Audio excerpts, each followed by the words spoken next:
नमस्कार, मैं आमिना और आप देख रहे हैं न्यूज़ टाइम मीडिया। यूपी नगर निकाय चुनाव का जो बिगुल है वो बज चुका है। लगातार सारी पार्टियां ही अपना प्रतिनिधित्व या कहें प्रत्याशी उतार चुकी हैं। इस वक्त हम हैं चुनहट द्वितीय वार्ड छाछठ में और यहाँ के जो प्रत्याशी हम उनसे बात करेंगे और जानेंगे कि इस वक्त उनके क्या मुद्दे रहेंगे और उनके जो लोग हैं उनसे क्या वादे रहेंगे। सबसे पहले हम स्वागत करते हैं सर आपका अपने चैनल में। धन्यवाद आपका। तो सर सबसे पहला क्वेश्चन तो मेरा यही रहेगा कि आज जैसे कि नगर निकाय चुनाव आता है, अगर सबसे पहले हम बात करते हैं अपने घर के मोहल्लों की और गलियों की, लगातार ज़्यादातर लोगों को बहुत शिकायतें रहती हैं अपने पार्षदों से कि नाली नहीं साफ हुई, गली नहीं बनी।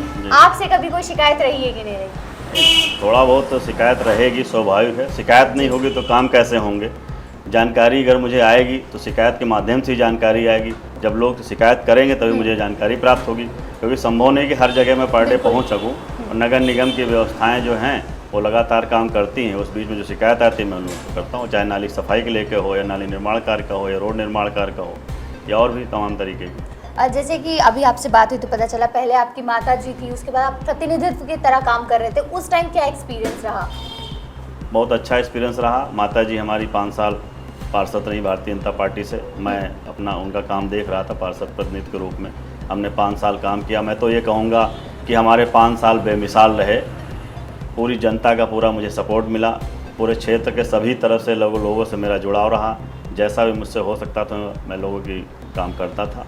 पार्टी ने मेरे ऊपर विश्वास किया, मुझे पार्षद प्रत्याशी घोषित किया। इस बार मेरा नाम आया है, तो मैं फिर पार्टी के विश्वास पे खरा उतरने की कोशिश करूंगा। क्षेत्रीय जनता के बीच में भी रह के पूरी जनता के लिए मैं खरा उतरने का काम करूंगा। जैसे आपने बताया कि आपके 5 साल बेमिसाल रहे, लेकिन इन्हीं 5 सालों में कुछ ऐसी चीज़ें हुई कि आप हो, हम हो, पूरा देश ही जूझ रहा था। मैं बात कर रही हूँ कोरोना काल की। कोरोना काल में बहुत सी दिक्कतें हमने देखी, आपने देखी, लेकिन आप एक पूरे समाज, एक पूरे लोकेलिटी को रिप्रेजेंट कर रहे थे।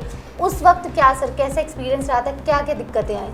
देखिए मैम, मैं कोरोना का तो बताऊंगा। एक ऐसा समय आया था कि पूरा देश क्या पूरा विश्व जो है क्या कहते हैं इससे नुकसान हो रहे थे।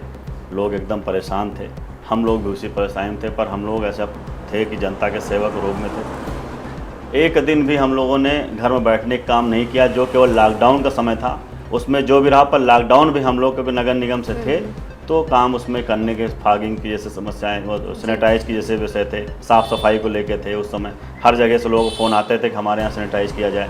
कोरोना पेशेंट आ जाते तो मोहल्ला सील होता था। एक दिन भी घर में बैठते नहीं थे, हम लोग निकलते थे और क्षेत्रीय जनता की जो भी चीज़ें आवश्यकता होती थी। लॉकडाउन समय में अगर किसी को खाने की जो आवश्यकता हुई, राशन की आवश्यकता हुई, वो भी हम लोगों ने पूरा किया। गवर्नमेंट तरफ से जो व्यवस्था हो रही थी वो पूरी की जा रही थी।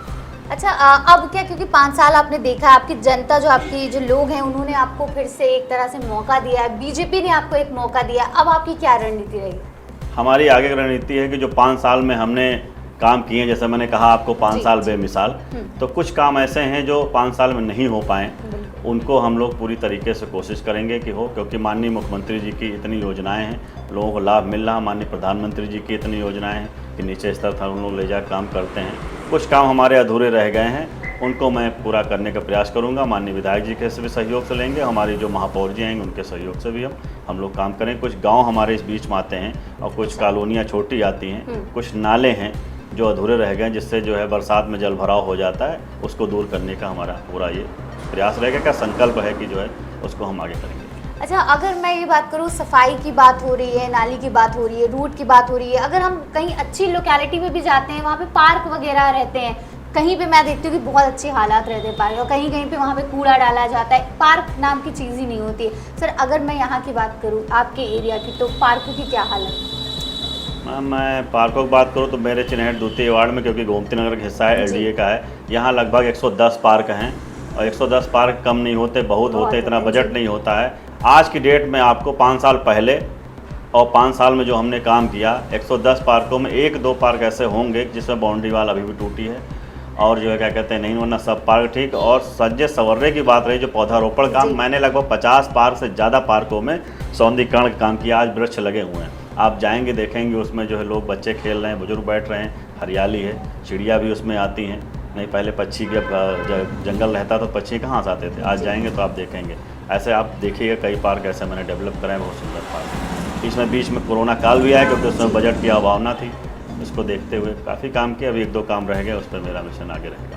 अच्छा, ज़्यादा सवाल आपसे नहीं पूछेंगे क्योंकि आप भी अपने क्षेत्र में निकल रहे हैं, कल से आपको बहुत काम है। तो आखिरी सवाल मेरा ये रहेगा कि आपकी जो जनता है, उन जनता को और क्या आप दे सकते हैं? क्योंकि हर चीज़ जो हम कर रहे हैं वो तो कर रहे हैं, लेकिन कुछ एक नया, जैसे कि अगर मैं आपको देखूँ तो एक होता है कि नई चीज़, क्रिएटिविटी ज़रूर आती है, कुछ ना कुछ एक। सर, आपका कोई ऐसा है?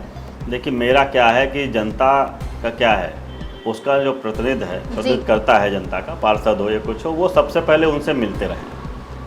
सुबह शाम पर डे का मेरा मिलने का लक्ष्य। उनसे अगर आप मिलते रहेंगे तो यहाँ देखिए सब वीआईपी कॉलोनी है, बहुत ज़्यादा किसी को ज़रूरत नहीं किसी की, वो खुद सक्षम है। सब बड़े बड़े अधिकारी, बड़े बड़े लोग होते हैं, जो मूल उनकी ज़रूरतें हैं वो पूरी होती रहे। इससे साफ़ सफाई की व्यवस्था होती रहे, समय समय पर जो कोई अगर मच्छर की फॉगिंग की आती है उसकी व्यवस्था होती रहे, पार्कों का सौंदर्यीकरण होते, विद्युत लाइट जो रात में जलती है उसकी व्यवस्था होती रहे, सीवर और वाटर की सप्लाई अच्छे से होती रहे।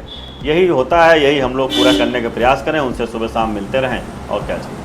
कहीं ना कहीं सर, ये आपने जो एक बात बोली कि यहाँ पे सब वीआईपी हैं, तो कहीं ना कहीं ये आपके लिए एक सुविधा है, एक आपके लिए एक प्लस पॉइंट है कि आप जो एरिया में आते हैं उस एरिया में आप लोगों को ज़्यादा नहीं, ऐसा भी है कि यहाँ खंड है, कॉलोनी है, वीआईपी तो है ही है, इसके साथ साथ बीच में हमारे गांव भी हैं। इस कॉलोनी में गांव भी हैं और वार्ड में जो है क्या लगभग 10 गांव हैं। इस 10 गांव में समस्या बनी हुई, जिसको हमें अभी इस बार उसको समस्याओं को निजात। किस तरह की समस्याएं? समस्याएं ऐसे, वहाँ पे अंदर कुछ नाली नहीं बनी है, कहीं एक आधी जगह जो है रोडों की समस्याएं हैं और इनकी व्यवस्था जो है हमें करानी है। चलिए, बहुत बहुत शुक्रिया। तो ये थे हमारे साथ शैलेंद्र जी, जिन्होंने बताया कि किस तरह से जो निकाय चुनाव नज़दीक है और उनकी जो जनता है वो क्या चाह रही है, पूरी कोशिश कर रहे हैं कि उनकी जो जनता है, जो उनकी डिमांड्स है उनको पूरी कर सके। अब ये तो वक्त बताएगा कि उनकी जो डिमांड्स हैं वो कहाँ तक पूरी होती है और किस तक पूरी होती है।